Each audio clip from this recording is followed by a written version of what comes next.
Bom, falamos sobre a questão da intervenção estatal, né? Na minha exposição anterior, eu dissertei a respeito dos braços do governo cada vez mais influentes na nossa sociedade civil e, em particular, no sistema de saúde. Ou seja, o Estado, em nome de nos proteger, muitas vezes de nós mesmos, né? Porque nós somos umas criancinhas mimadas e o Estado sabe tudo, naturalmente que cada vez mais a burocracia estatal, né, no seu enlouquecimento coletivo, ela cada mais se crê, né, defensora da sociedade, ainda que a revelia dos seus próprios desejos, dos seus próprios anseios. Bom, nós temos aqui a pergunta principal: a intervenção estatal na vida privada é correto o Estado tutelar os cidadãos? A princípio depende, né? Existem situações, por exemplo, uma segurança e tudo, que o Estado pode ser subsidiário da sociedade. O que quer dizer que é subsidiário? A princípio, o ser humano, o cidadão, ele tem que fazer por conta própria, de acordo com as suas escolhas e de acordo também com os seus engenhos, né? E a figura governamental, na verdade, é uma figura auxiliar e não uma figura substituta das funções sociais. A grande discussão, quando nós pegamos não somente das chamadas funções públicas do Estado, e que foi muito bem dissertado aqui pelo meu amigo Calder Pires, é o fato de que o Estado, ao invés de auxiliar, por assim dizer, ele usurpa certas funções, né? Ele invade a esfera de certas funções. Nós temos aqui um caso de um remédio que foi proibido, né, pelo governo, né? E a pergunta que não quer calar é: quem é que deve decidir, por exemplo, o fato de você consumir um remédio? Um burocrata lá de Brasília, né, que é do Serviço de Saúde, do Ministério da Saúde, ou então um médico que de fato conhece sua saúde, de fato está próximo de você e determina se realmente você tem que usar esse remédio ou não. Nós vemos aqui uma coisa, né, interessante, né? Quer dizer, o Estado usurpando a função privada, né? Desde quando o Estado, por mais que tenha boas intenções, digamos, você tem uma propaganda do cigarro, né? Por mais que haja boas intenções, como a gente bem sabe, de boas intenções o inferno está cheio, né?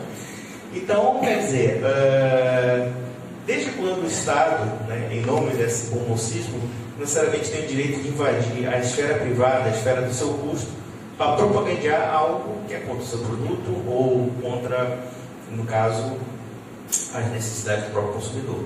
Nós vamos perceber aqui em várias cenas, que o Estado, muitas vezes, em particular na questão da saúde, ela cria determinados serviços, né, de prevenção da saúde, que aparentemente são sedutores, mas que na prática podem colocar inclusive em risco a saúde da população.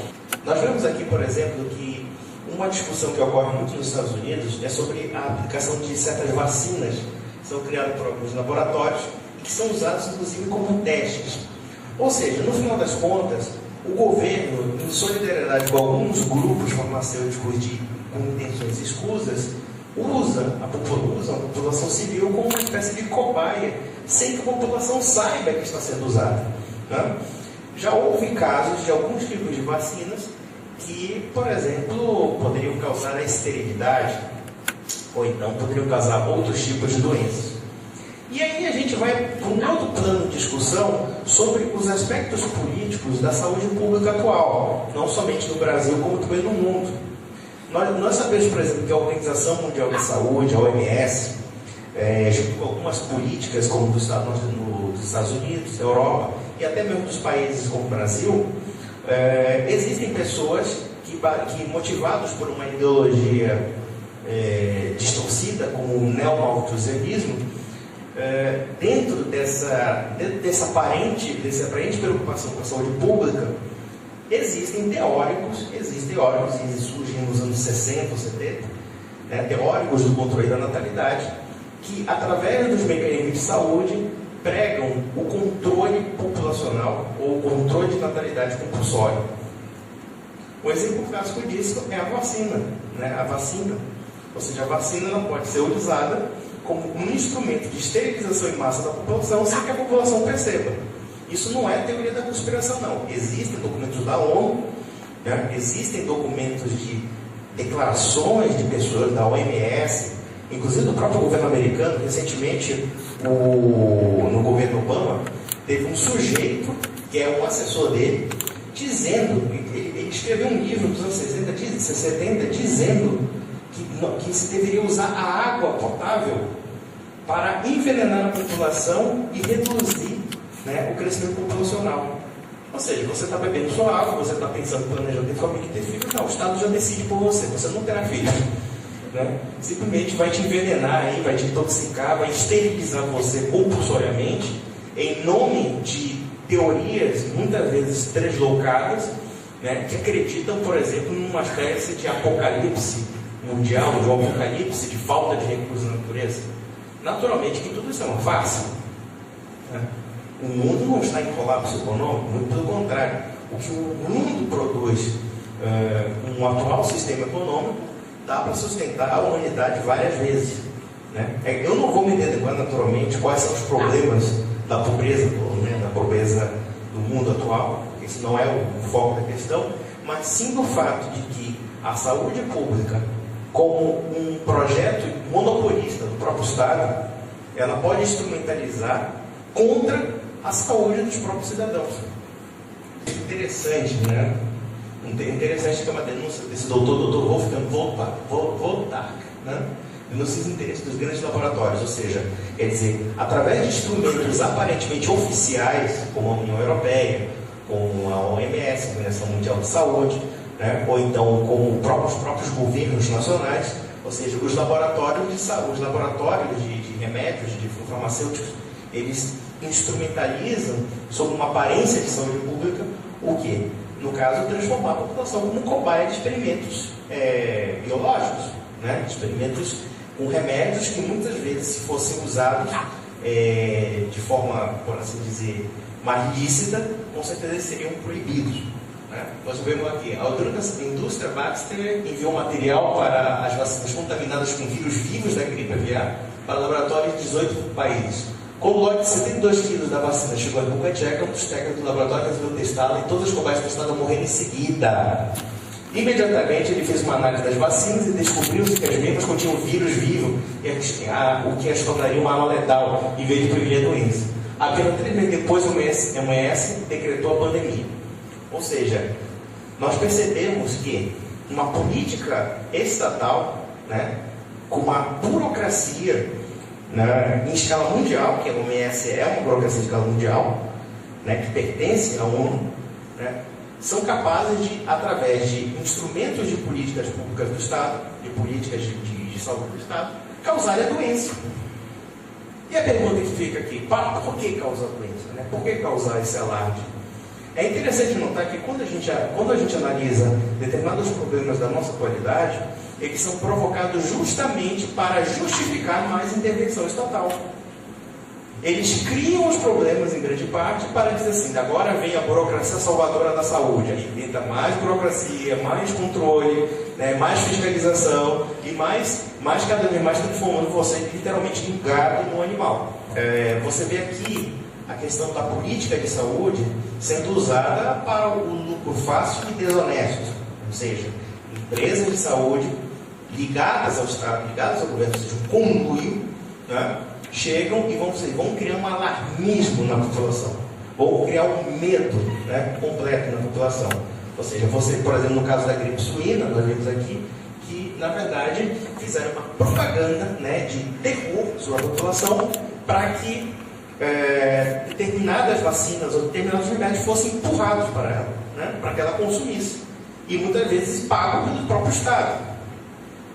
Talvez se você tivesse um pouquinho mais de liberdade, mais de informação, por que você não comprasse essa porcaria?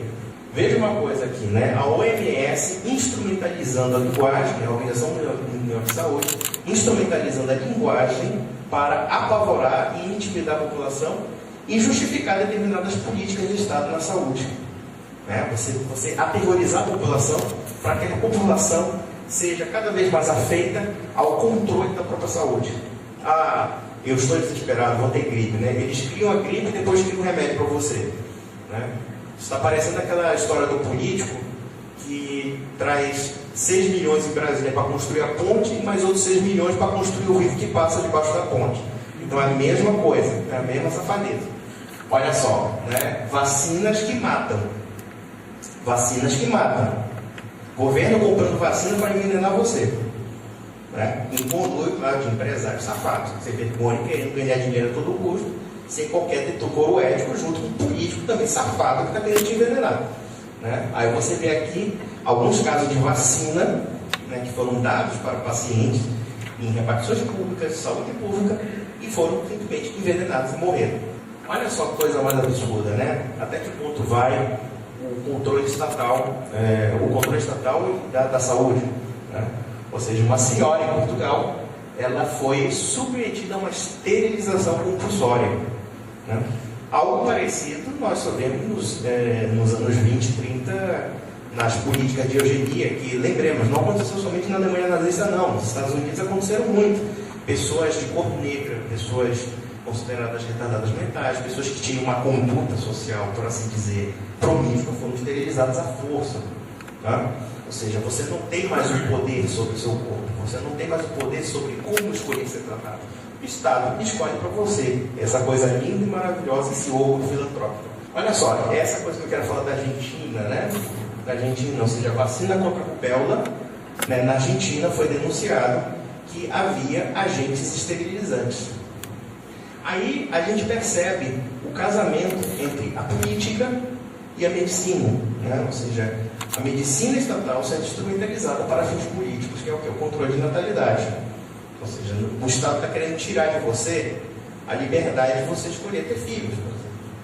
Isso já acontece, embora de uma forma mais violenta, na China. Né? A gente fala assim, a China comunista aborta forçadamente crianças, né? Obriga, né, a cada mulher a abortar na base da porrada. Mas é aquela história, aqui não, aqui é coisa bem sutil, né? Quase passando vaselina, né? Então uma coisa assim que é bem fingida, escamoteada. Uma coisa interessante, né? E aí a gente volta para a medicina de macumba de Cuba. Né? Então, por exemplo, é muito comum, uma coisa que até foi muito divulgada, né? São duas preciosidades da medicina cubana. Uma, a cartilagem de tubarão, que diz que cura câncer, né? E a outra, a vacina contra a meningite tipo B. Né? Ambas sabemos que são fraudes. São tudo fraudes criados pela propaganda e desinformação do regime cubano para promover a ditadura de Fidel Castro. Não? Ou seja, o Brasil desperdiçou dinheiro, quer dizer, 300 milhões de dólares, né? Quer dizer, 300 milhões de dólares foram jogados no ralo para a gente comprar simplesmente macumba. Isso não tem outra palavra, macumba. Né? Em Cuba se chama santeria, mas é isso mesmo, macumba. Ou seja, cartilagem de tubarão agora cura câncer, né? Você tem cura para vitiligo, cura para tudo. Antes alguém fosse aqui no Veropeso, que seria mais barato, comprava, né? E você sabia que não ia ter resultado, mas pagar mais barato. Mas nós pagamos 300 milhões de dólares para sustentar a macumba do Fidel Castro. Temos um outro aspecto aqui, né? Dessa substância negra fetal, né? Que na verdade é uma técnica medicinal que foi inventada em Cuba para regenerar o sistema nervoso, mas às custas de cadáveres de crianças. Né? Bom, hoje em dia, por exemplo, até refrigerante, dizem as más línguas que até refrigerante também tem células embrionárias aí, né, de feto morto. Né? Isso aí é uma coisa que surgiu aí, que saiu na internet, inclusive. Né? Ou seja, você vê até que ponto a medicina, infelizmente, baseada em critérios puramente políticos, ela está se tornando uma atitude completamente aética, né? Completamente fora de qualquer tipo de princípio. Já vimos aqui que o Conselho Federal de Medicina já está legalizando previamente o aborto e rasgando o juramento de Hipócrates, que com certeza vocês vão jurar um dia. Isso aqui é a maravilha do sistema cubano de saúde, né? Olha só, que coisa linda, né? Tudo caindo aos pedaços. Você vai, sei lá, fazer uma cirurgia com uma barata caindo em cima do paciente, né? Teia de aranha, coisa linda, coisa assim que é a casa da família Adams aqui, viu? Olha só que coisa linda, olha só. Já pensou um banheiro desse? São confortáveis apartamentos, né? Isso aqui é a maravilha de Cuba. Isso aqui é a melhor medicina do mundo, segundo nossos amigos do PSTU, do PT, do PCdoB, né? Naturalmente que eles não vão aí, né? O Lula vai para o Ciro Ibanez e para o Bert Hines, ele não é tão burro. Quem foi burro mesmo foi o Hugo Chávez, esse aí morreu. Aí agora dá para entender por que ele morreu. Olha só, isso aqui é o hospício psiquiátrico em Havana. Isso aqui é a maneira como a saúde pública cubana trata seus pacientes. Olha, nós não estamos muito longe de chegar a esse nível, não. Vamos lá. Olha aqui, esse aqui é um hospital, você vê como é que são tratados os pacientes, né? Os pacientes estão jogados aí como se fosse bagulho, né? Assim, bota no quartinho de empregada, pronto, acabou. Olha, esse aqui é um sistema, esse sistema aqui, na verdade, é um asilo, né? Se não me engano, é um asilo. Então você vê o estado de saúde dos velhos, né? Sendo maltratados, praticamente abandonados aí ao relento, né? E esperando somente a morte, uma morte inclusive indigna. Aí vemos aqui um outro hospital, né? Você vê que realmente ninguém trocou a descarga, né? Soltaram um barco e deixaram aí no meio. Entendeu? Ou então, olha só que coisa linda, olha só esse hospital aí. Já pensou esse hospital aqui, maravilhoso? Vocês trabalharem nele aqui? Olha só. Aí quando você vê aquele aluno aqui que deve ter aparecido aqui, né, no curso da UEPA, da UFPA, assim, e veio o filme do Michael Moore, né? Eu queria ver esse gordo safado morrendo no hospital dele. Ele merece, safado sem vergonha. Olha só, coisa maravilhosa, né? O carro dos anos. Olha só, o Che Guevara ali, viu? Olha só, esse pessoal dele ia morrer no hospital desse, né? Quando defender uma coisa dessa, botar o, né, asta da vitória sempre e morrer aí. Olha só, farmácia, olha só. Farmácia popular em Cuba, olha só, não tem nada. Não tem nada, só tem macumba, né? Aí você apela, né, às mães de santo, aí talvez elas curem mais do que a medicina do Fidel. Vamos lá. Pronto. Bom, eu vou encerrar aqui, né? Vou encerrar já dando minhas últimas palavras. A conclusão que nós chegamos aqui é que, no final das contas, a saúde ela tem que priorizar, acima de tudo, o indivíduo, o cidadão. E nós temos que repensar sobre todos os conceitos que nós estamos vendo sobre saúde pública. Né? Quase todos os projetos que visam a essa mitificação da saúde pública são projetos de controle sociais, projetos de controle sobre a saúde e projetos cada vez mais que nos escravizam, né? No sentido, sob uma armadilha de bom mocismo e sob uma armadilha de bom samaritanismo. Né? Então, naturalmente aqui, que quando nós falamos que nós defendemos a iniciativa privada e defendemos o sistema de saúde privatizado, nós não estamos aqui afirmando que os pobres devam ser desamparados.